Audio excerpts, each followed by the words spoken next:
We're solo jammed again on this week's episode of the Indie Ball Report podcast.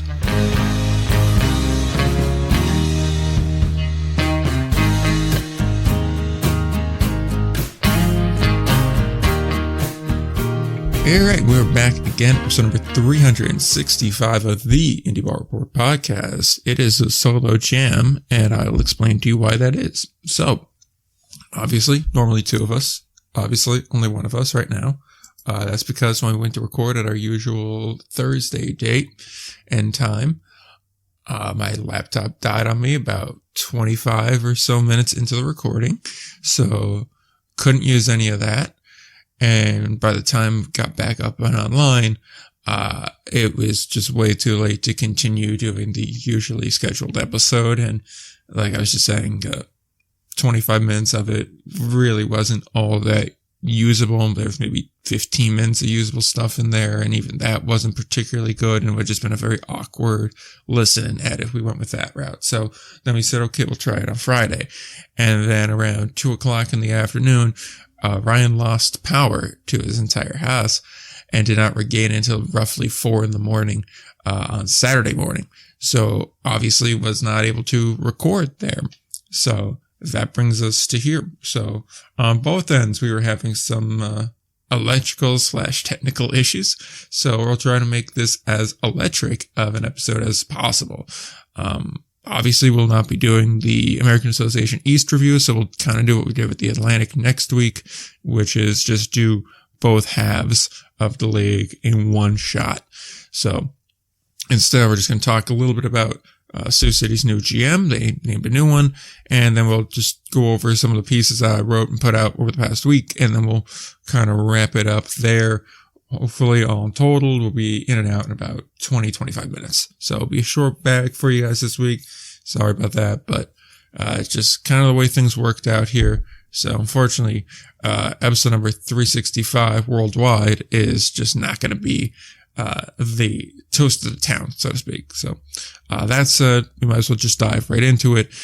Sioux City, the Explorers have named Travis Lee their new general manager. He's going to replace Tom Backmeyer, who leaves for another job in baseball. He's, as they put in there, continuing his career in baseball. So I don't know what opportunity it is he got it, but Backmeyer was there from 2023 until just a few days ago, March 26th. So who is Travis Lee? He's not the ball player that you may have immediately thought of if you're intimately familiar with early aughts baseball. He is instead mainly a sales and marketing guy. He was the Canaries' inaugural GM for the 93 and 94 seasons. So that is something he's familiar with independent ball, at least on some level, even if it is nearly 30 years ago now. But still, there is some familiarity there. He also has several years in hockey for the Sioux Falls Stampede, as well as some teams in the North American Hockey League, which is essentially a step below the USHL. And he was the assistant general manager of the Sioux City Convention Center, so he does have some familiarity with the market here. It's always kind of tough to go ahead and talk a lot about general manager positions because you never really know what exactly it is the team wants them to do. Some teams want them to be more hands-on in the actual baseball operations front, and it's kind of a president of baseball ops and general manager position, so you're handling both things. Others want it to be more of a strictly focus on the off-the-field stuff, and you'll either have a baseball ops guy or you'll just make the manager your baseball ops guy, right? So it's kind of tough to say there. It looks like Lee's going to be handling more of that off-the-field role. It looks like they want to kind of encourage more sales. They want to do something with the marketing and the branding here. Obviously, team and the city were at each other's throats a few years back over seats and whatnot here. So it would appear to me, at least, that they're trying to really go all in on getting more people into the ballpark.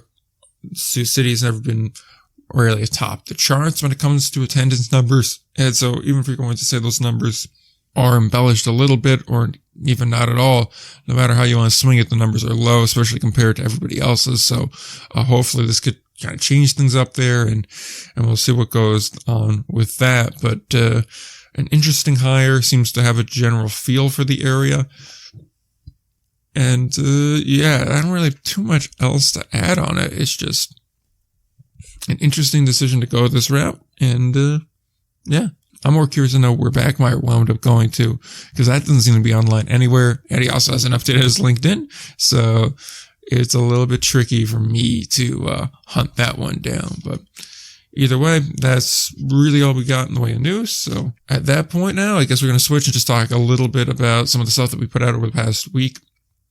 We had a pretty good slate of articles. We have 6 that came out over the past week. The first of which being the contract data post, which was a really huge success. I think a lot of people really enjoyed that here. By far best performing piece in quite some time.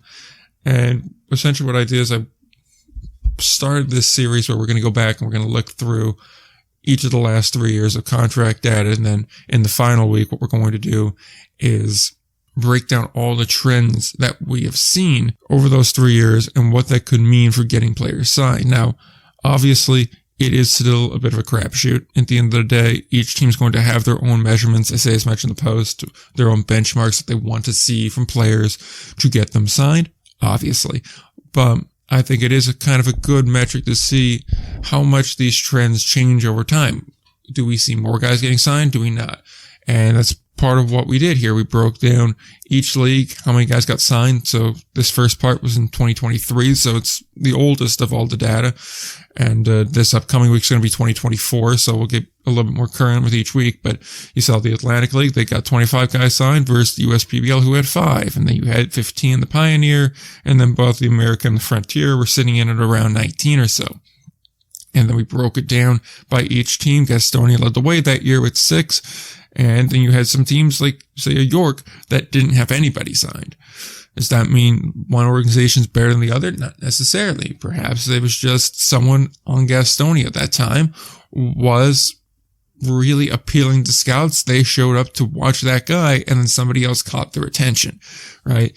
So that's actually the one I should be breaking down more is MLB players on the roster over U26 guys on the roster, things like that. I think will be kind of interesting here. Maybe for 26 we'll do that because I don't have that kind of data available to me anymore. But in any case, so we did that for the American, we did that for the Frontier, we did that for the Pioneer, we did that for the USPBL. Then we went ahead and checked what month they got signed. Unsurprisingly, May and June really led the way. Those 2 months alone combined for 40 of the purchases that were made that year. December also saw a lot, as well as January and February. So really that's your window here. And it's not terribly surprising as July is when you're going to have your MLB draft and you're really going to be trying to cycle in prospects that just got done playing in college, guys that just got drafted. These are all the kind of guys that are going to be taking up those spots here. So May and June are really those months where you're going to have that opportunity because you've been playing, you have some measurables in there, you have some stats in there. Scouts have been looking at you and they've really been able to push you to the top of the pile there. So really that early season start is where you're really going to be making your money or making your move to get yourself signed. And then after the season, when you're either technically under contract, but not necessarily under contract, is the next boost here because teams don't want to have to pay the $10,000, $15,000 it costs to acquire a contract if they could just simply wait out the clock until you're no longer under contract and just sign you, right? So that's why September, October, November, December are going to be slow months.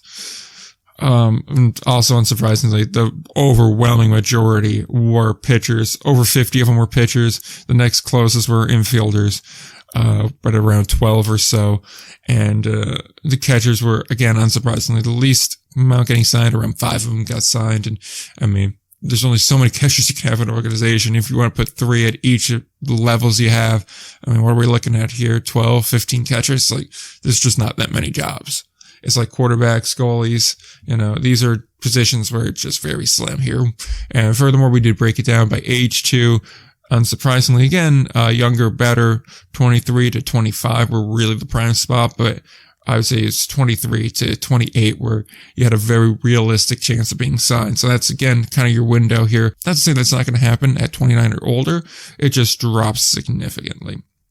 And then we also wrapped it up by just showing you which organizations purchased the most contracts here. Some organizations didn't purchase any at all.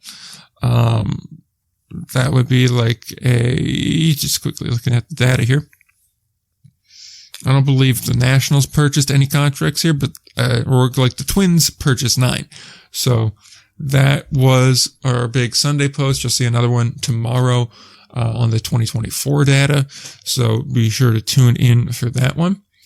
Then on Monday, we just did a simple guess the team. It was not very hard. I mean, on slide 1, you should have probably got it. And if not by slide 1, slide 2 certainly gave it away. I won't give it away here, but the guess the teams, guess the players aren't designed to be overly difficult. They're designed to be pretty simple and easy. And it's just kind of a fun little break up in pace. So we'll just kind of move forward on to our Tuesday post, which of course was our transaction review. And that was looking at Jabari Henry coming back to the Sioux Falls Canaries. Again, the home run king, a guy who's built one hell of a career in indie ball. And really, when you look at his numbers outside of his debut season with the Canaries back in 2017, 2018, it really wasn't all too impressive pre-COVID. His post-COVID career, the age 29 season and older, are really where he kind of came on the scene and was like, I am here. You have to acknowledge me. I am doing so much here that I am a force in this league. I am a star in this league. Pay attention. Take note. And it's really kind of impressive there. And I just wanted to talk a little bit about him and what he means to the Canaries. And I think we kind of accomplished that goal here. And I certainly would expect him to keep up that pace. I kind of pick it at maybe a very moderate regression just because pace picking up here. And as I said in the piece, a lot of the reason for like regression and some of the other stats just seem to be, he said, all right, this is where I'm going to be now for the remainder of my playing career. I'm swinging for the fences. I'm not, settling for base hits. I'm not looking for doubles. I'm looking for home runs. So he took that approach on it. So that's that piece. That article's also on the website, as is, I believe, the remaining pieces we have here. Yep, the Wednesday, Thursday, and Friday ones are all also on the website too. So we'll go to that Wednesday piece now, which was our Ottawa Titans off-season update. We just go through, look at all the returning guys on the Titans. We look at some of the new faces in town. And then I go ahead and look over the whole roster here and just give you some of my thoughts here. Generally real quick on that here to summarize the piece. And again, I would highly recommend going to the site and reading it. It's a lot more in depth. The roster construction's kind of interesting to me. There's no catchers on here yet, and they really went heavy with versatility. They have 5 or 6 utility guys alone here. A lot of infielders and only about 2 outfielders, which is fine. I obviously will expect a lot of guys to be cut as we get into spring training, and obviously they'll have a dedicated catcher signed by then. I wouldn't be surprised if they're waiting on a guy or two who's just either going to be released from a big league camp or is waiting for an opportunity or is trying to sort out some sort of visa issue before he gets signed. I'm sure it's something along those lines here, but it is an interesting note nonetheless. There are some interesting bats. A guy like Justin Fogel is interesting to me. A guy like Christian Noah, who did okay, but not great in Quebec City, but did phenomenal in Ottawa. Came with some really big hits too.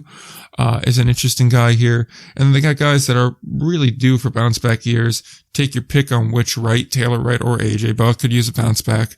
And you also have a guy like Jackie Urbias, who had a really good season in Ottawa and then has been kind of not so great since then. And Jake Sanford, again, great first year in Ottawa and then not so great since. So there's a lot of, if they show up on a given day, this could be a very dangerous lineup, and a couple guys that I think are going to show up pretty consistently to hit, and really that's going to be their bread and butter this year, because I look at the pitching as we shift to that. A guy like Caleb Hill, I really like him as a lefty.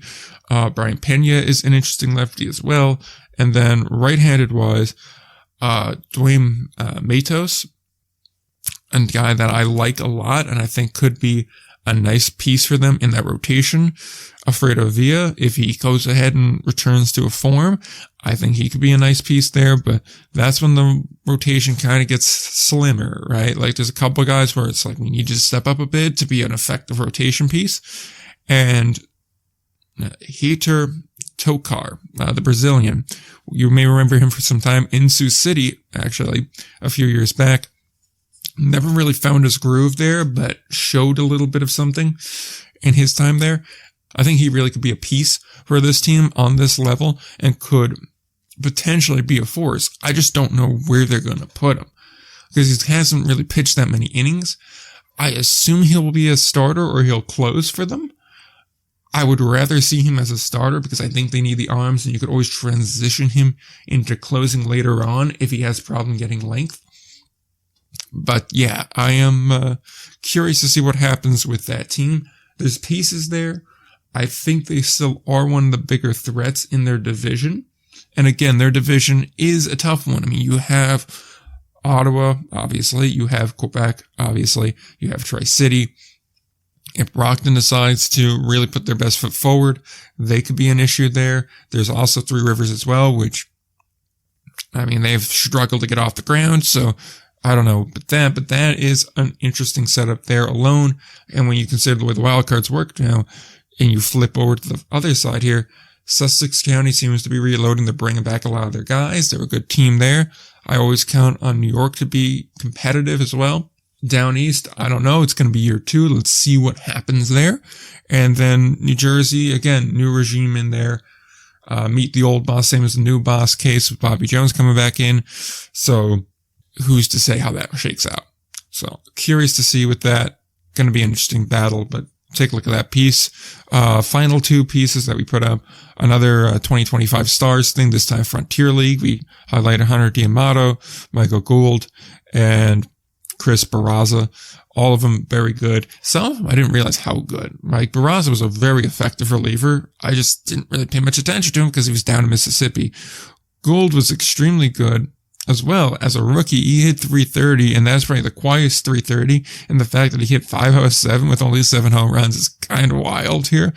And then Hunter D'Amato steadily improved. Like, it wasn't a huge jump up in any one category per se. It was just steadily got better. And the fact is he's a still fairly young guy, I believe 24, 25 years old, and he's steadily getting better. He's providing some decent offense for just in general, but especially for a second baseman. Curious to see how his 26 goes. If he steadily improves again, maybe a contract purchase. Certainly a guy that can move up to the next level. Could be an Atlantic League or American Association guy going forward. But yeah, we do a bigger deep dive on each of these guys in the piece on the website, also on the Instagram. Take a look at that. And then the one we put up late last night, I believe around 1 a.m, was a piece on Canadian expansion. Highlighted 3 markets in particular, Welland, London, and Thunder Bay. Talked about why they'd be good, why they wouldn't be good for expansion, where they could possibly wind up going. So check out that piece there. Also looked at 3 or 4 other markets. We didn't spend nearly as much time or detail on them. But I did mention that, like, hey, they could be good, but they just have too many problems with them for me to really want to deep dive and highlight here. So I know that's always a popular topic, expansion and everything. So be sure to go ahead and take a look at all those pieces there. So coming up this week, we do have some fun stuff on the docket. We have our whole March Madness tournament. And so you'll see what we're doing with that on Monday. Contract data part 2, the 2024 season is going to be out on Sunday. So the 15th, tomorrow, we're going to reveal our March Madness bracket on Monday. Then for St. Patrick's Day, we're going to do, luckiest teams or all Irish teams. Still debating on which one we're going to do on that front. It totally depends on how much time I have to dig through stats that would be considered lucky. So that would probably be, just a bunch of fun facts on like, hey, this guy got the most hits when down an account, or this team got the most comeback wins, or, you know, this many runs scored off an error, something like that. So it could be kind of fun. Then on Wednesday, we're going to jump right into our March Madness tournament. We're going to have round 1 on Wednesday, the second part of round 1 on Thursday. Then Friday, we're going to update the bracket. We're going to show you who is left, new matchups, all of that. Promote the episode on Saturday. Contract data part 3 on Sunday. That'll be the 2025 season. And then the following week, we'll be wrapping up, just spending the whole week really wrapping up March Madness for our end of things here. Yep, Monday, Tuesday, update on Wednesday, Thursday, Friday, and then episode promo, contract data 4. And then we only have 2 posts left in the month, which will probably be our American Association stars, and then either a monthly review or another transaction review. And then surely it'll be April, and we'll have independent baseball at the end of that month. Now, with that said, we'll just go to the plugs real quick. Where can you find all these things? All of that's going to be posted to the Instagram at Indie Ball Report. If you want to find the Twitter page, it's at Indie Ball Pod. We post some other stuff there, but it's mostly the graphics and links to things, as well as just talking about some news items and everything like that. And then the website, indieballreport.com. That's where all of these articles I just was talking about are. You can go ahead and check them out there. Going to be a fun week next week. We're going to be doing a full American Association breakdown recap here. We'll recap all the articles and the moment we've all been waiting for, the Gary South Shore Railcats. We'll be releasing the promotional schedule on Monday, supposedly. So we will see if they follow through with that or if something comes up that's delayed. But I'm very excited to see when Union Night is. I will be putting in requested days off for work as soon as I see that. And I am very excited for Union Night, more so than this tryout, from which Ryan is still desperately trying to put out videos. He has 5 waiting, so at Indie Ball Nation, if you are excited to see him flail around in the snow in batting cages. But yes, Union Night is really the crown jewel of my year. So with that said, we don't have anything else left to add. And we appreciate you bearing with us on this solo jam. But until next time, don't forget to play ball.